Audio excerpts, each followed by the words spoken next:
ओम शांति। आज प्यारे मीठे बाबा की मुरली मंथन की डेट है 3 अक्टूबर 2023।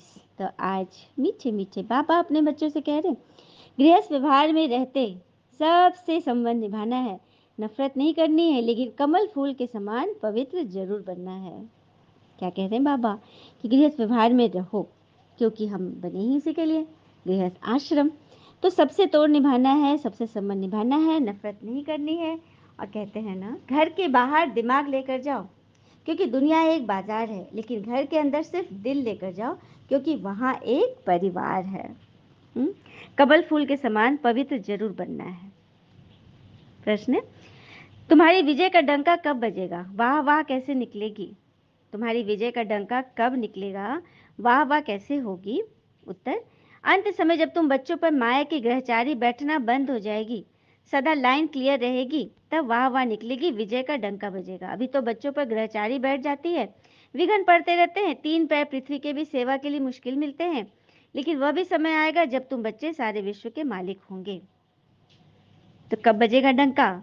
वाह वाही कब निकलेगी? जब बच्चों पर माया की ग्रहचारी बैठना बंद हो जाएगी। मतलब किसी बात में फंसना, रूठना, बात पकड़ लेना, हाँ, बात बंद करना, ये सब क्या है? ग्रहचारी तो है, जो हमें फंसाता है। और कहते हैं ना, हिसाब किताब सिर्फ ऊपर वाले ने ही सही लगाया है, सबको खाली हाथ भेजा और खाली हाथ ही बुलाया है। तो लाइन क्लियर तभी होगी जब हम एकदम खाली रहेंगे, न किसी से लेना, न किसी को कुछ व्यर्थ देना। देना है तो बस शुभकामना, शुभ भावना, तभी हमारे विघ्न दूर होंगे। और वह समय भी जल्द आ रहा है जब तुम बच्चे सारे विश्व के मालिक बनोगे। गीत है, धीरज धर मनवा, तुम्हारे सुख के दिन आए के आए। चलिए मीठा सा गीत सुनते। ऐ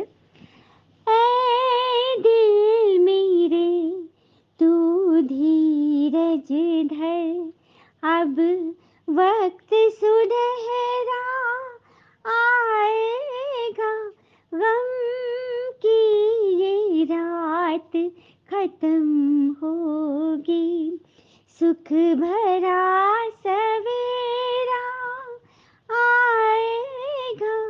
ऐ दिल मेरे तू धीरज धर,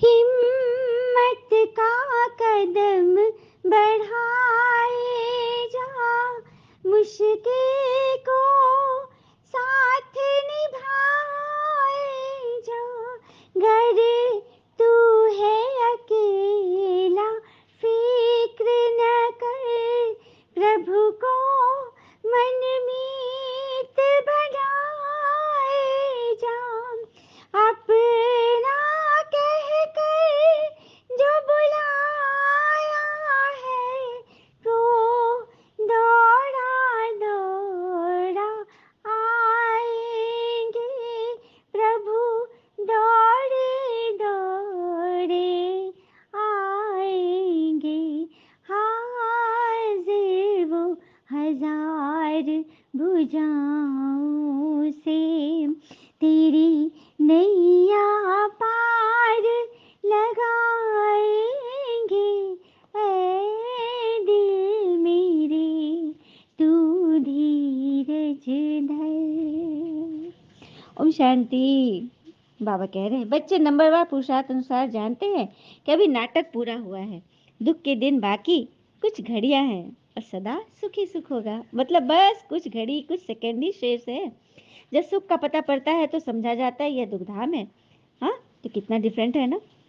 सभी सुख के लिए तो पुरुषार्थ कर रहे हो, अभी समझते हो यह दुख का पुराना नाटक अब पूरा हुआ। सुख के लिए अब हम भगवान की श्रीमत पर चल रहे हैं। कोई को भी समझाना बहुत सहज है। अभी बाबा के पास जाना है, बाबा लेने आया है। गृहस्थ व्यवहार में रहते कमल फूल समान पवित्र होकर रहना है, तोड़ जरूर निभाना है। अगर तोड़ नहीं निभाते तो जैसे सन्यासियों मिसल हो गए। सन्यासी क्या करते हैं? घर बार छोड़ देते हैं। तो ऐसा तो नहीं करना है ना। हाँ, सन्यास करना है, लेकिन अपनी कमी कमजोरियों का सन्यास, अपने गलत विचारों का सन्यास, अपने व्यर्थ विचार का, जो हमें फंसाता है, जो हमें हमें किसी को सजा देने पर मजबूर कर देता है। चलिए एक राजा की कहानी सुनते हैं। एक राजा था जिसे शिल्पकला अत्यंत प्रिय थी। वो मूर्तियों की खोज में देश परदेश जाया करता था।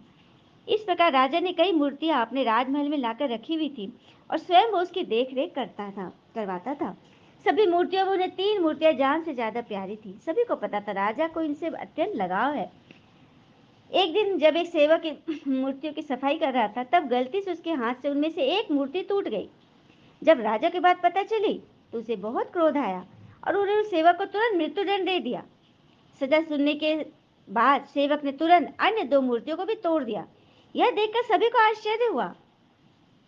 राजा ने सेवक से कारण पूछा तो उस सेवक ने कहा, महाराज क्षमा कीजिएगा, यह मूर्तियां मिट्टी की बनी है, अत्यंत नाजुक है। हाँ, और यह अमृत का वरदान लेकर तो नहीं आई है। आज नहीं तो कल टूटना ही है, टूट ही सकता है। अगर मेरे जैसे किसी प्राणी से टूट जाती है, अब उसे अकारण भी मृत्युदंड का भागी बनना पड़ेगा ना। अब मुझे तो मृत्युदंड मिल ही रहा है। हाँ, एक मूर्तिकार मुझे मृत्युदंड मिला, तो दोनों मूर्तियां तोड़ दूंगी तो मुझे मृत्युदंड तो एक ही बार मिलेगा ना, सजा तो एक ही बार मिलेगी। और तीनों मूर्तियों, 2 और व्यक्तियों की मैं जान बचा ले रहा हूँ। यह सुनकर राजा की आंखें खुल गई। उन्हें अपनी गलती का एहसास हुआ। उन्होंने सेवक को सजा से मुक्त कर दिया। सेवक ने उन्हें शास्त्रों का मूल्य सिखा दिया। साथ ही सिखाया कि न्यायाधीश के आसन पर जब बैठते हो तो अपने निजी प्रेम के चलते छोटे से अपराध के मृत्युदंड देना उस आसन का अपमान है। एक उच्च आसन पर बैठकर हमेशा उसका आदर करना चाहिए। राजा हो या कोई भी, अगर उसे न्याय करने के लिए चुना गया है तो उसे न्याय के महत्व को समझना चाहिए। मूर्ति से राजा को प्रेम था, लेकिन उसके सेवक को मृत्युदंड देना न्याय के विरुद्ध था ना। न्याय की कुर्सी पर बैठकर किसी को भी अपनी भावनाओं से दूर हटकर फैसला देना चाहिए। राजा को समझ आ गया कि मुझसे कई गुना अच्छा तो यह सेवक था, जिसने मृत्यु को इतना समीप होते हुए भी दूसरे के बारे में सोचा। राजा ने सेवक से पूछा, अकारण मृत्यु को सामने पाकर भी तुमने ईश्वर को नहीं कोसा, तुम निडर रहे। इस संयम और समस्त भाव के लिए, समदृष्टि के लिए तुमने कौन सी युक्ति रची? सेवक ने बताया, आपके यहाँ काम करने से पहले मैं एक अमीर सेठ के यहाँ नौकर था। मेरा सेठ मुझसे तो बहुत खुश था, लेकिन वह जब भी कोई कटु अनुभव मेरा सेठ मुझसे तो बहुत खुश, लेकिन जब भी कोई कटु अनुभव होता तो वह ईश्वर को बहुत गालियां देता था। एक दिन सेठ ककड़ी खा रहा था। संयोग से वह ककड़ी कड़वी निकली। सेठ ने कड़वी ककड़ी मुझे दे दी। मैंने उसे बड़े चाव से खाया, जैसे वो बहुत स्वादिष्ट है। सेठ ने पूछा, ककड़ी तो बहुत कड़वी थी, भला तुम इसे कैसे खा लिए? तो मैंने कहा, सेठ जी आप मेरे मालिक हो, रोज ये स्वादिष्ट भोजन देते हो, अगर एक दिन कुछ कड़वा भी दे दिया तो उसे स्वीकार करने में क्या हर्ज है? बहुत बड़ी बात है। बातें बहुत होती है। हर दिन आपको सभी अच्छा अच्छा व्यवहार करे, किसी दिन एक दिन कुछ कड़वी बात हो गई, कुछ झड़प हो गई, तो उसे स्वीकार करने में क्या हर्ज है? राजा जी, इसी प्रकार अगर ईश्वर ने इतनी सुख संपदाएं दी है और कभी कोई कटु अनुदान दे भी दिया तो उसकी सद्भावना पर संदेह करना ठीक नहीं है। जन्म, जीवन यापन तथा मृत्यु सब उसी की देन है। असल में यदि हम समझ सके तो जीवन में जो कुछ भी होता है सब ईश्वर की दया ही है। ईश्वर जो करते हैं वो हमारे अच्छे के लिए करते हैं। यदि सुख दुख को ईश्वर का प्रसाद समझकर संयम से ग्रहण करें तथा हर समय दूसरों के लिए अच्छा सोचें, यही तो भगवान चाहते हैं।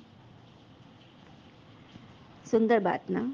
क्या जब सब कुछ मिलता है तो हम बड़े खुश रहते हैं, उस समय भगवान का याद करना भूल जाते हैं।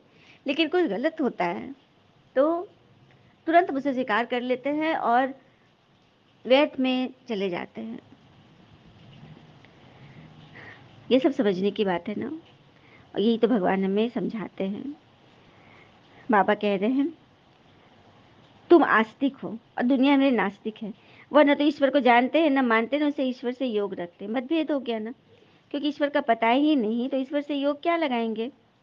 सही बात है ना। इसलिए तो भगवान आकर स्वयं अपना पता दे रहे हैं कि अब नाटक पूरा हुआ है, अब घर चलना है। तुम बच्चे अभी स्वीट साइलेंस में रहते हो। ये साइलेंस सबसे अच्छी है। वास्तव में शांति का हाथ तो गले में पड़ा हुआ है। चाहते तो सब है शांति घर जाए, परंतु यह रास्ता कौन बताए? शांति के सागर शिव पिता के बगैर तो कोई रास्ता बता नहीं सकते ना। और श्री कृष्ण को सृष्टि का बीज नहीं कर सकते, वो तो बच्चा है। बीज रूप तो भगवान है ना, जिनसे ही सारे मनुष्य सृष्टि का झाड़ तैयार हुआ है। फिर बाबा कहते हैं, आपस में जब 2 बिल्ली लड़ते हैं तो मक्खन किसको मिलता है? तीसरे को मिल जाता है। तो यादव कौरव आदि लड़ेंगे और बीच में आप पांडव को और मक्खन मिल जाएगा ना, राज्य मिल जाएगा। ये सब ड्रामानुसार विघन जो आते हैं ना, ग्रहचारी बैठती है, ये सब ड्रामानुसार होता रहेगा। जितना पुरुषार्थ करेंगे उतना उच्च पद पाएंगे। पांडवों को 3 पैर पृथ्वी के नहीं मिलते हैं, अभी का यह गायन है, परंतु ये किसको पता नहीं है। वही फिर प्रैक्टिकल में विश्व के मालिक बनेंगे। तुम बच्चे अब जानते हो, इसमें अफसोस नहीं किया जाता। कल पहले भी ऐसे हुआ था। ड्रामा के पट्टे पर खड़ा रहना चाहिए, हिलना नहीं चाहिए। अब नाटक पूरा होता है, चलते हैं सुखधाम।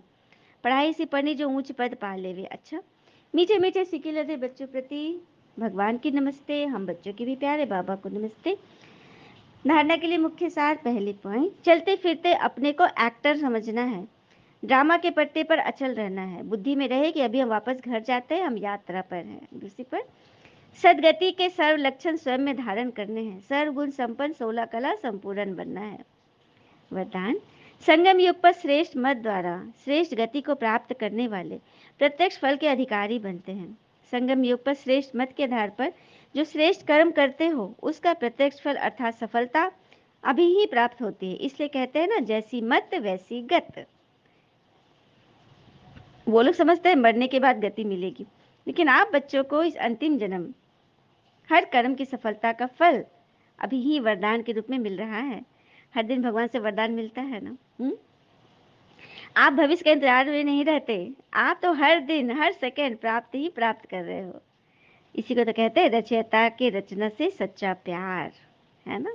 स्लोगन, दृढ़ संकल्प से हर कदम में बाबा को फॉलो करने वाले ही संपन्न बनते हैं। दृढ़ संकल्प से हर कदम में भगवान को फॉलो करने वाले संपन्न बनते हैं।